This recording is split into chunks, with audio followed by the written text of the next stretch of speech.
The world had a habit of shrinking down to the space Alex occupied. It was a phenomenon I'd been observing for years, a strange law of physics that applied only to me. In a crowded locker room, filled with the loud, boisterous energy of 20 other guys, my focus would inevitably snag on him. The way he leaned against his stall, peeling tape from his hockey stick with a focused calm that seemed almost holy in the surrounding chaos. The low rumble of his laugh, a sound that could cut through the din and find me from across the room. My life had become a quiet study of him, a secret catalog of gestures and expressions that no one else seemed to notice, or at least, not in the way I did. I was a ghost in my own life, a passive observer, and Alex was the only thing that felt real. My existence was a series of carefully constructed routines. Wake up, eat, practice, eat, sleep, repeat.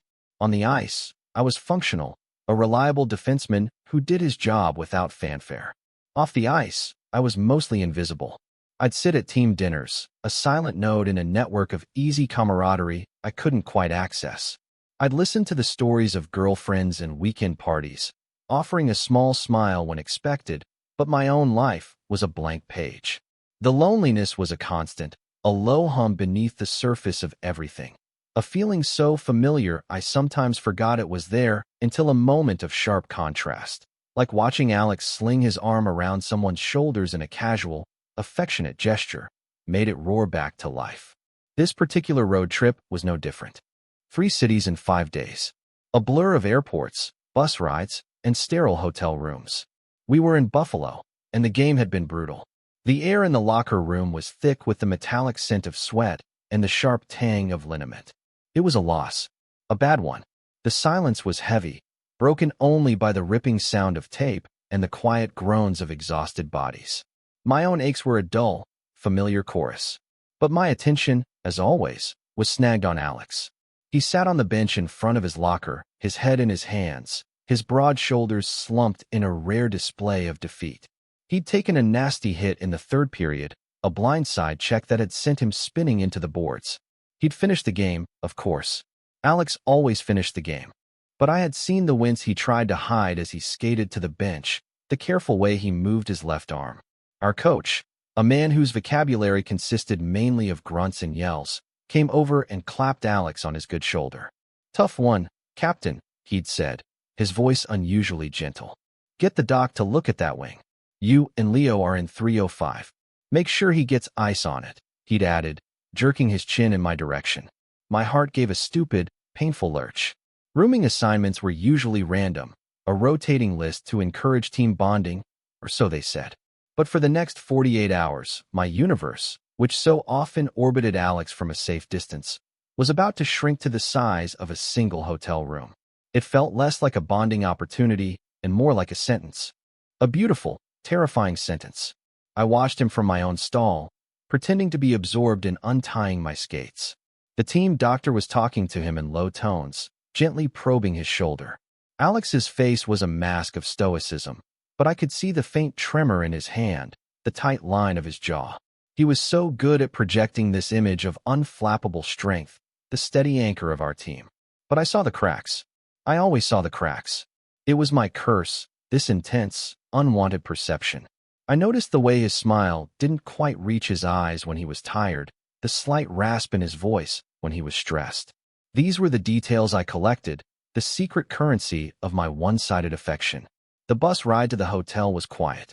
Alex sat in the seat next to me, a courtesy he always extended to his roommate for the trip. He leaned his head against the cool glass of the window, his eyes closed. The strong column of his neck was exposed, the muscles corded and tight. I could smell the faint, clean scent of his soap, mixed with the lingering cold of the ice rink. I focused on the rhythmic rise and fall of his chest, the soft sound of his breathing. My own breath was caught somewhere in my throat. I was acutely aware of the inches between us, a gulf that felt both impossibly vast and terrifyingly small. I wanted to reach out, to smooth the worry from his brow, to offer some comfort.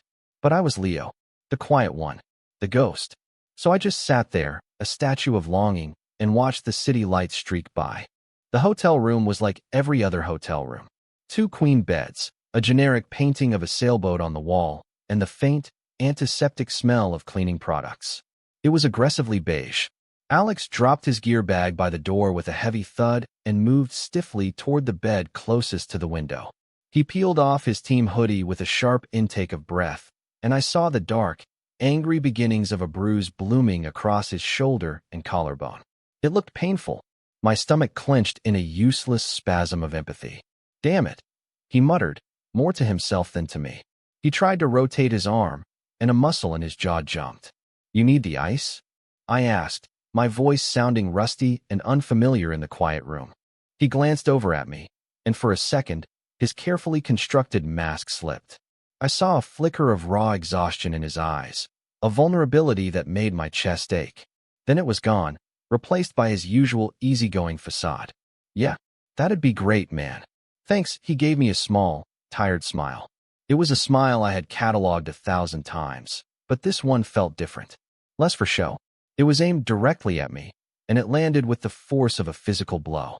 I went to the sad little ice machine down the hall, the plastic bucket rattling in my slightly trembling hands. The hallway was silent, the hum of the machine the only sound. This is ridiculous. I am a grown man, a professional athlete, and I am acting like a teenager with a crush.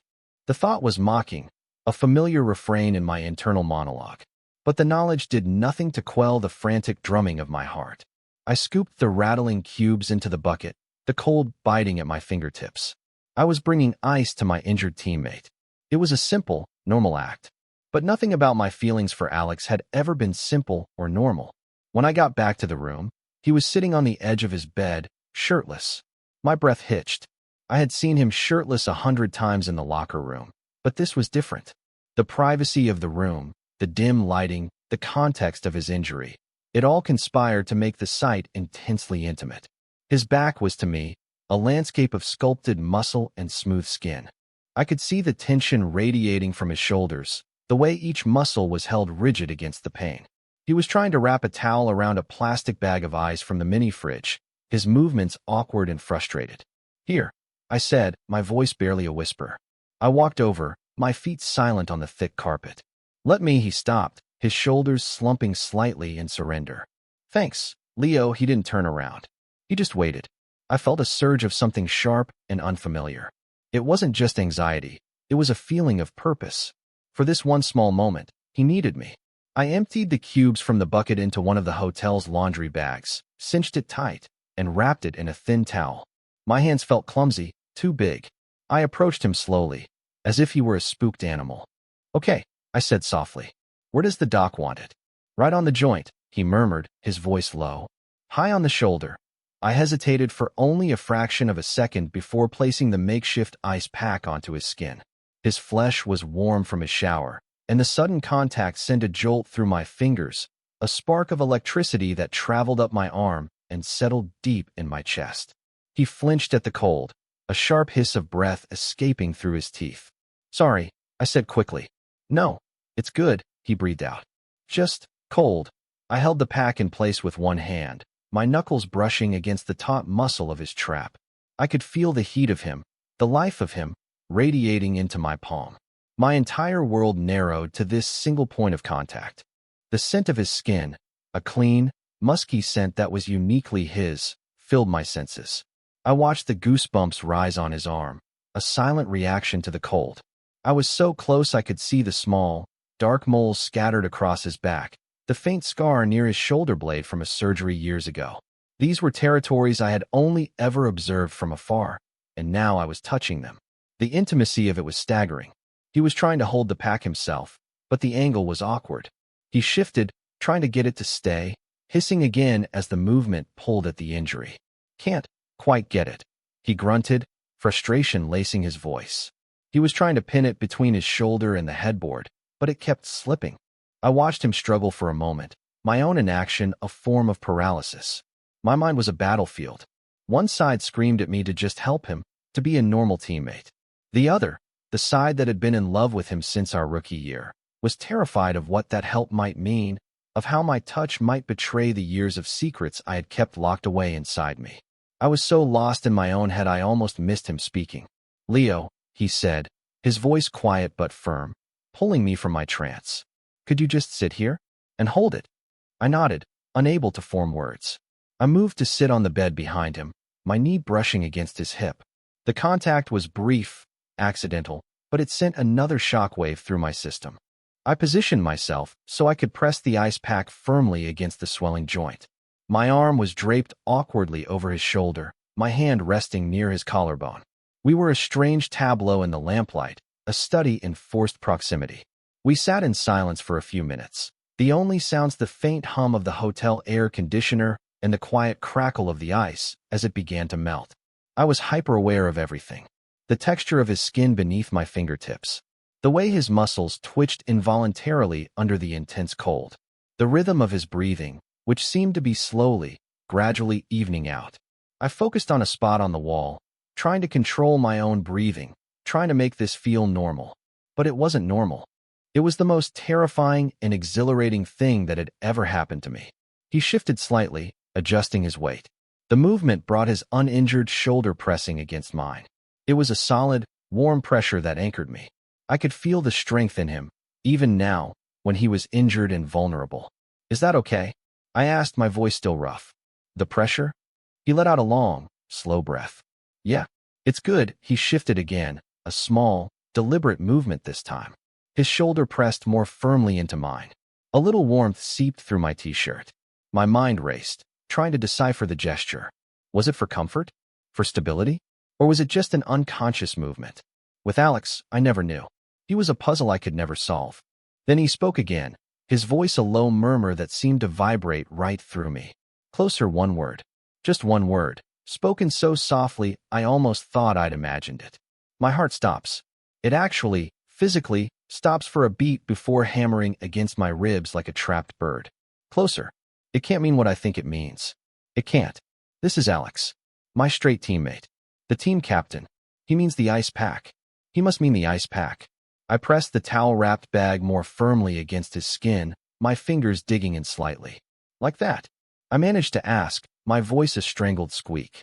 He doesn't answer with words. Instead, he leans his weight into me, a subtle but undeniable shift. His entire side, from his shoulder down to his hip, is now flush against mine. The heat from his body is a living thing, a brand against my own. My entire nervous system is on fire. I am no longer just holding an ice pack. I am holding a part of him. I am tethered to him. This is happening. My mind is a frantic, screaming void. I am sitting on a hotel bed, shirtless, pressed against the man I have loved in silence for 4 years. He asked me to move closer. He is leaning on me. My thoughts are a tangled mess of hope and terror. The hope is a fragile, beautiful thing, something I've kept starved in a dark corner of my heart. The terror is that I am reading this all wrong, that I am projecting my own desperate desires onto a simple, meaningless gesture, that I will make a fool of myself and destroy the fragile, distant friendship we have. Time seemed to stretch and distort. A minute felt like an hour. I focused on the physical sensations to keep from spiraling. The solid weight of him against me. The cold of the ice pack seeping into my fingertips. The scent of his skin. The soft sound of his breathing. He let his head loll back slightly, his hair brushing against my cheek. The touch was feather-light, but it might as well have been a lightning strike. I froze, every muscle in my body locking up. "You're good at this," he mumbled, his voice thick with what sounded like encroaching sleep, or maybe the dulling effect of the pain. "You're quiet." I wasn't sure if it was a compliment or just an observation. With me, it was usually just an observation. "I'm always quiet," I said, the words feeling clumsy and inadequate. "Yeah," he said, a soft sigh. "I know. It's nice. Everyone else is always talking, yelling, trying to prove something." He shifted again, nuzzling his head slightly against my shoulder, a movement so unconsciously intimate it made my throat close up. "It's loud. My head is loud." My own head was a roaring inferno of noise, but I didn't say that. I just sat there, a silent pillar for him to lean on, my entire being focused on the immense privilege and agony of his closeness. He was sharing a piece of himself with me, a small crack in the armor, and I was terrified of doing anything that might make him seal it shut again. So I remained still, my arm growing numb, my heart pounding a frantic rhythm against his back. This became our ritual for the next 2 days. After practice, after meals, before bed. "Leo, can you?" was all he had to say. and I would go to the ice machine, fill the bag, and sit with him on his bed. The initial awkwardness faded, replaced by a strange, quiet domesticity. We didn't always talk. Sometimes we'd just sit in silence, the television playing on low volume, casting flickering blue light across the room. I learned the exact contours of his shoulder, the precise spot where the cold brought the most relief. I learned that when the pain was bad, he would clench his jaw, a tiny muscle feathering near his temple. I learned that when he was relaxed, his breathing would deepen, and his body would go heavy against mine. During these sessions, the walls between us seemed to thin. He started talking more. Not about hockey, not about the superficial things we discussed in the locker room. He talked about his family, about the pressure he felt from his father, a former pro player himself. He talked about a dog he'd had as a kid, a golden retriever named Sam. He told me he was scared of his career ending, of not knowing who he would be without the game. These were confessions whispered in the dim light of a hotel room, secrets offered up in exchange for the simple comfort of a cold compress and a steady presence. I found myself talking, too. I told him about growing up in a small town, about feeling like I never quite fit in. I told him about my love for reading, a detail I'd never shared with anyone on the team for fear of being ridiculed. I didn't tell him the most important thing, of course. I didn't tell him that the reason I felt like an outsider was because I was constantly hiding a fundamental part of myself. I didn't tell him that while he was dreaming of a future after hockey, my own dreams were filled with quiet moments just like this, with him. One evening, he was particularly quiet. The pain seemed worse, his movements stiffer. I was holding the ice in place, our familiar position, shoulder to shoulder. The silence stretched on, comfortable, but layered with a new kind of tension. I could feel him watching me, his head turned slightly. I kept my own eyes fixed on the television, where some mindless sitcom was playing. "Do you ever get lonely out here, Leo?" he asked, his voice soft. The question was a direct hit. It bypassed all my defenses and struck right at the heart of me. I swallowed hard, the lump in my throat feeling like a stone. I could give him the easy answer, the one everyone gave. "Nah, we've got the team," but he had been honest with me. He deserved the same in return. "All the time," I whispered, the admission tasting like rust on my tongue. He was silent for a long moment. I risked a glance at him. He was looking at me, his gaze intense, searching. There was no pity in his eyes, only a deep, unnerving understanding. It felt like he was seeing me, truly seeing me, for the first time. "Me too," he said, his voice barely audible. That was it. That was the moment everything shifted. It was a confession of shared humanity, a bridge built between two isolated islands. He was lonely. Alex, the magnetic center of our team, the guy everyone wanted to be around, was lonely. The knowledge didn't make me happy, but it made me feel less alone in my own loneliness. It was a fragile, secret bond forged in the sterile quiet of room 305. The ice pack I was holding felt less like a medical necessity and more like an excuse, a prop that allowed us the proximity we both, for our own reasons, seemed to crave. My feelings for him, once a source of shame and isolation, now felt shared. Not the romantic part, not yet, but the core of it, the yearning for connection. The last night of the road trip, the team went out. It was a mandatory bonding event at a sports bar that was too loud and smelled of stale beer. I hated these things. I usually found a quiet corner and nursed a single club soda, counting the minutes until I could politely disappear. But tonight, Alex stayed by my side. He wasn't drinking either, citing his injury, but he didn't have to stay with me. He could have held court with the other senior players, but he chose to stand with me near the back, our shoulders occasionally brushing as people pushed past.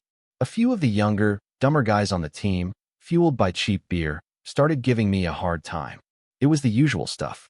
"Leo, you ever gonna bring a girl around?" One of them slurred, nudging his friend. "Or are you just married to the game?" Another one chimed in. "Man, I've never even seen you talk to a woman. What's your secret? You a monk?" I felt the familiar heat rise in my cheeks. My usual strategy was to ignore them, to offer a non-committal shrug and wait for them to get bored.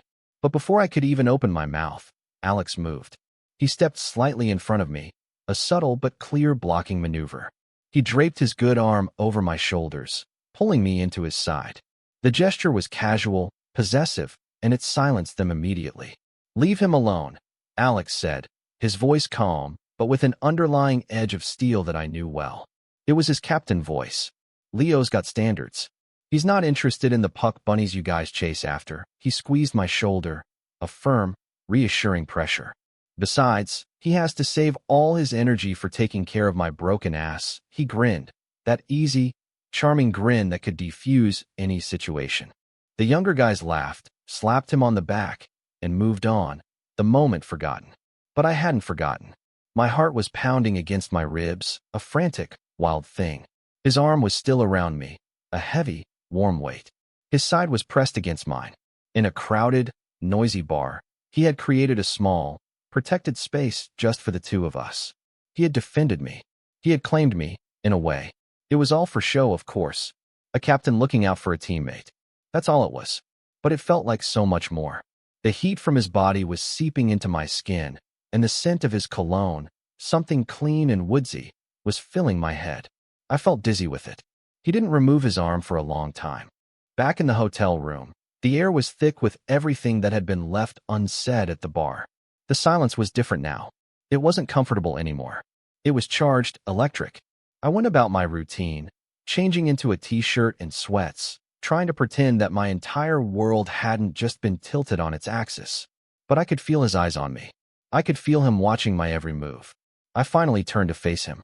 He was standing by the window, looking out at the city lights, but I knew his focus wasn't on the view. He was still in his jeans and Henley, his injured shoulder held stiffly at his side. "You were quiet tonight," he said, his voice low. It wasn't an accusation, just a statement of fact. "I'm always quiet," I repeated, the words feeling like a weak defense. He turned from the window to look at me fully. The dim light from the bedside lamp cast half of his face in shadow, making his expression unreadable. "Did those guys get to you?" he asked. The question was simple, but the weight behind it was immense. He wasn't just asking about the teasing. He was asking something deeper. He was asking why I was so quiet, why I kept myself so separate.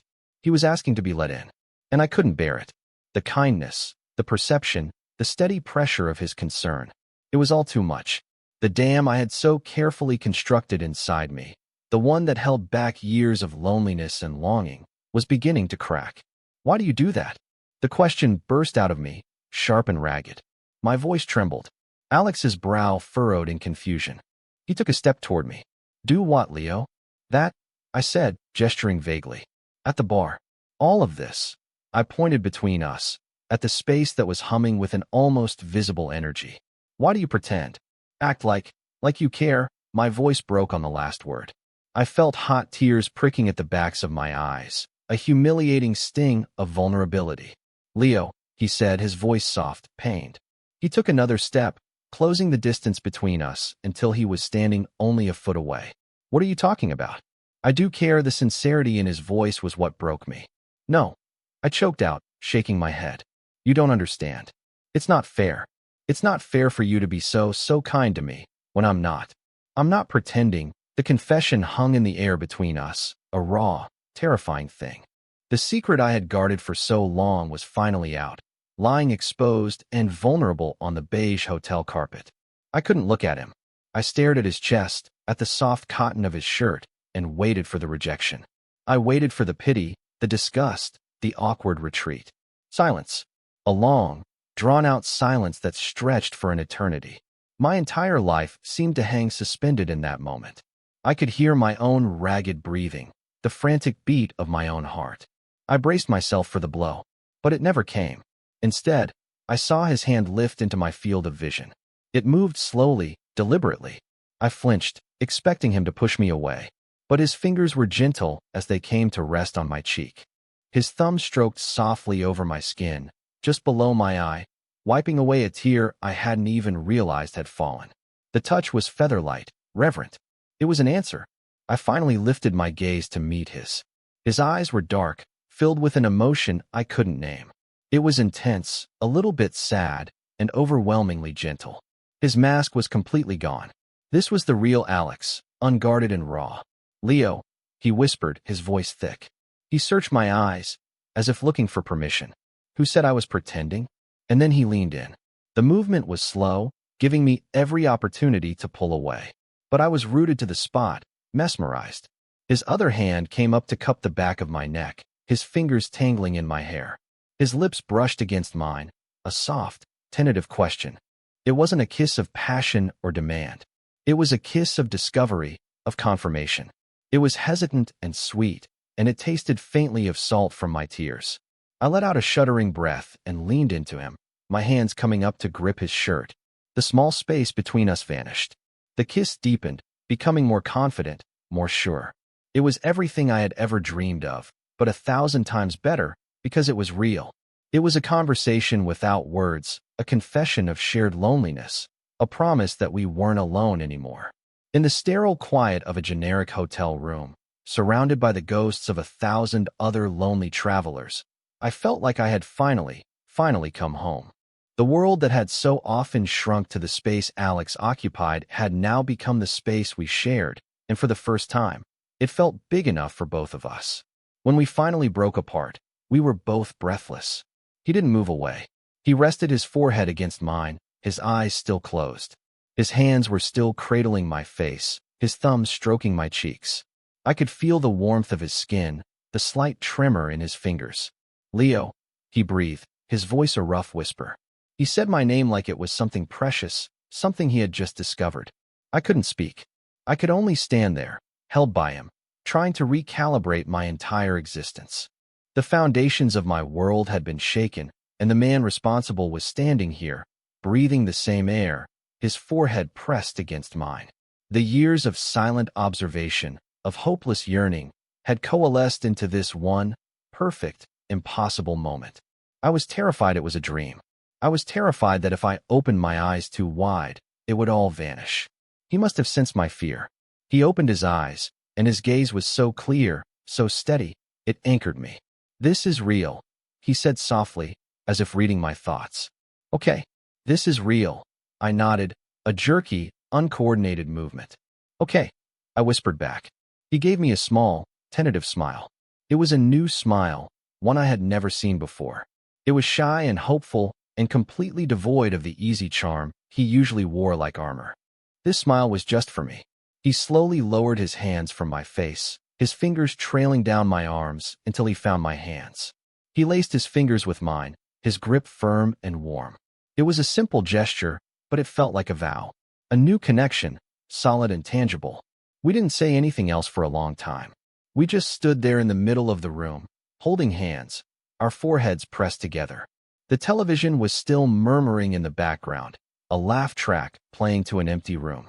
The world outside, with its hockey games and noisy bars and expectations, had faded away. All that existed was the warmth of his hand in mine, the soft sound of his breathing, and the incredible, earth-shattering knowledge that he felt it too. He felt it too. Eventually, the exhaustion of the day, of the week, of the last few years, caught up with me. A yawn escaped me, huge and uncontrollable. Alex chuckled, a low, warm sound that vibrated through his chest and into mine. "Tired?" he asked gently. I nodded again. "Wrecked? Me too." He squeezed my hand once more before letting go. The loss of contact was a physical ache. "Let's get some sleep." The spell was broken, but the magic lingered in the air. We moved around each other with a new, careful awareness. We brushed our teeth at the 2 separate sinks in the bathroom, our eyes meeting in the mirror. His reflection was watching my reflection, and a slow blush crept up my neck. He saw it, and his lips quirked in that new, soft smile. There was no awkwardness. There was just this new, fragile, beautiful thing between us. I climbed into my own bed, the sheets cool against my skin. The 2 queen beds, which had once seemed so far apart, now felt like they were on opposite sides of the Grand Canyon. Alex turned off the main lights, leaving only the single lamp between our beds casting a warm, golden glow. He settled into his own bed, the mattress sighing under his weight. He lay on his back, his uninjured arm tucked behind his head, and stared at the ceiling. "My shoulder doesn't even hurt anymore," he said quietly into the darkness. I knew it wasn't true. I knew the ache was probably a deep, throbbing thing. But I also knew what he meant. He was saying that the physical pain had been eclipsed by something else entirely. "Good," I said softly. He turned his head on the pillow to look at me. "Leo." "Yeah. Tomorrow morning, when we wake up. This is still going to be real." It wasn't a question. It was a statement. A promise. Okay, I said, my voice thick with emotion. Good. He kept looking at me for a long moment, his gaze a physical weight, before he finally rolled onto his side, facing away from me. I lay awake for hours, staring at his shadowed form, replaying the kiss over and over in my mind. I committed every detail to memory. The softness of his lips, the rough scrape of his stubble, the way he had whispered my name. I was terrified to fall asleep, convinced that when I woke up, the world would have reset itself, and this would all have been a dream induced by exhaustion and longing. But eventually, my body betrayed me, and I drifted off. The image of his soft smile burned into the back of my eyelids. The first thing I was aware of when I woke was the silence. A heavy, absolute silence. My eyes snapped open. The slivers of gray morning light filtering through the gap in the hotel curtains illuminated an empty room. Alex's bed was empty. Not just empty, but made. The sheets were pulled taut, the pillows fluffed. It was neat, sterile, as if no one had ever slept there at all. Panic, cold and sharp, seized me. A wave of nausea rolled through my stomach. It was a dream. Of course it was a dream. It was a cruel, elaborate fantasy cooked up by my lonely, desperate mind.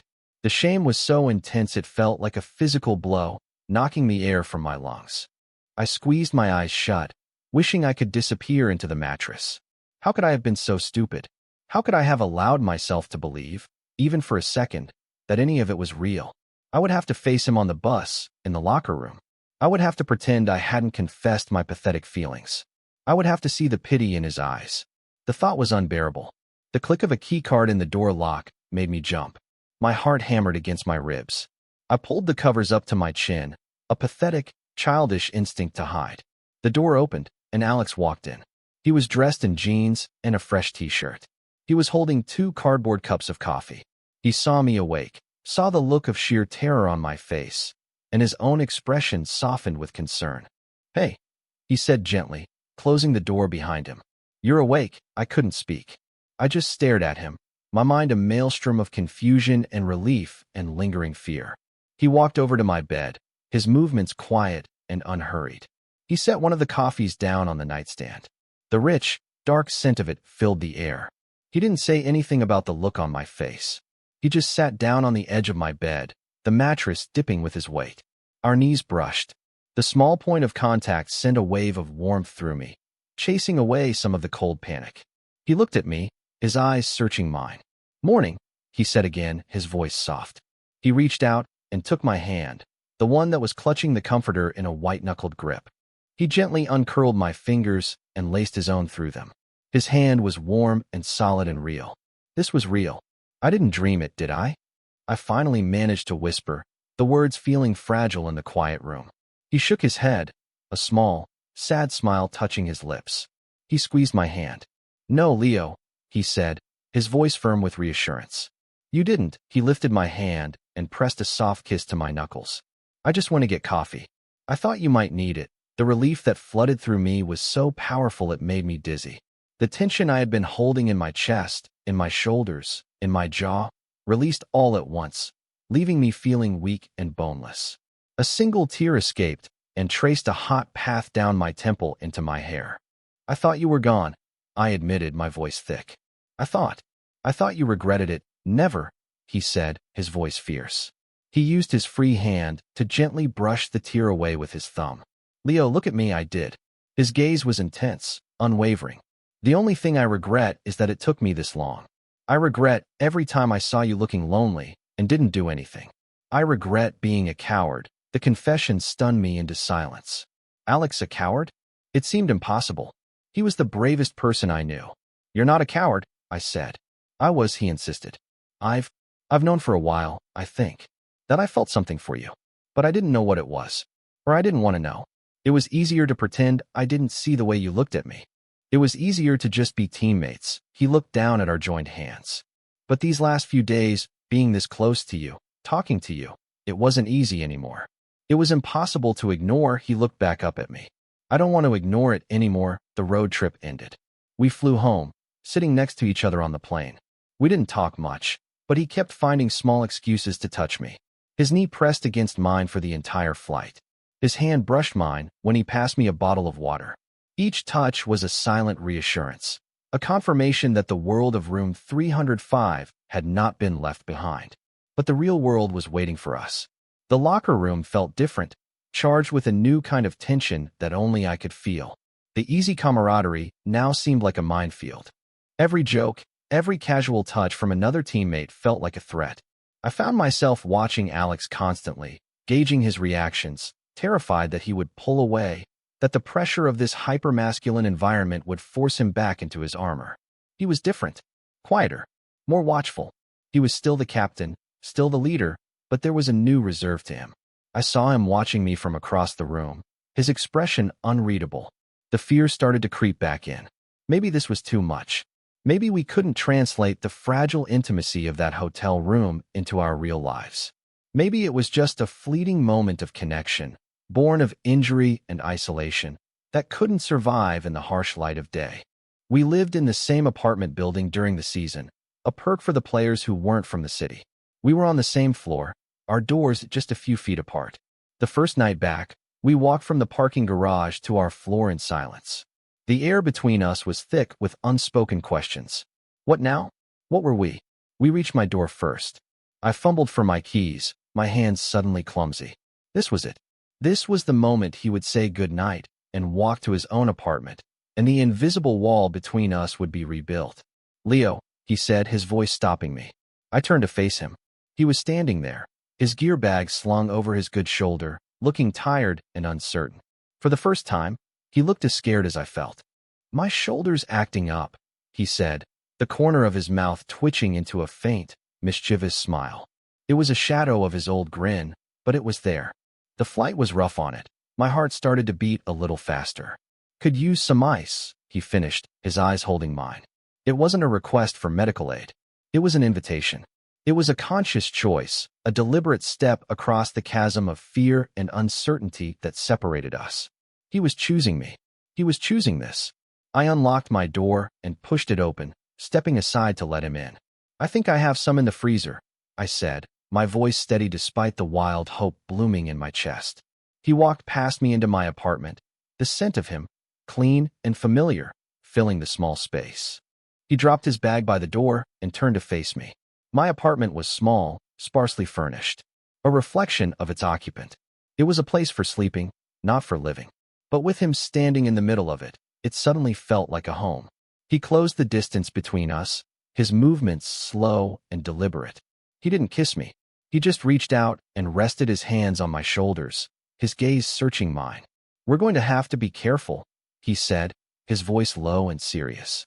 The team, the league, it's not going to be easy, I know, I whispered. Are you okay with that? With careful? I thought about the years of loneliness, of feeling invisible. I thought about the crushing weight of my secret. And I looked at the man standing in front of me, the man who saw me, the man who was willing to be careful with me. I'm okay with careful, I said. As long as it's with you. A slow, genuine smile spread across his face, lighting up his eyes. It was the most beautiful thing I had ever seen. Good, he said. Because I'm not letting you go. He didn't need the ice that night. We ordered takeout and sat on my lumpy couch, our thighs pressed together. We talked for hours, filling in the missing pieces of each other's lives. It was easy, natural. All the fear and anxiety I had carried for so long seemed to melt away in the warmth of his presence. Later, we moved to my bedroom. We didn't do anything more than lie down on the bed, fully clothed, facing each other. He reached out and tucked a stray piece of hair behind my ear, his fingers lingering on my skin. I watched the steady rise and fall of his chest, listened to the quiet sound of his breathing. The silence in the room was a comfortable, living thing. It was filled with unspoken promises and a profound sense of peace. As I lay there, his hand resting on my hip, a quiet anchor in the dark, I thought about the long, lonely road that had led me to this moment. The boy who hid in books, the teenager who felt like an alien, the man who moved through the world like a ghost. All my life, I had been an observer, watching from the sidelines, convinced that a life of connection and love was for other people. I had resigned myself to a life of quiet yearning. But I had been wrong. Love hadn't been a loud declaration or a dramatic event. It had crept in quietly, in the shared silence of a hotel room, in the steady pressure of a shoulder, in a whispered confession of loneliness. It had been in the way he looked at me, like I was the only person in the room. It had been in one soft word. Closer. He had been the catalyst. He had pulled me from the sidelines and into the game. Lying here with him, his warmth seeping into me, I no longer felt like a ghost. I felt solid. I felt seen. I felt real.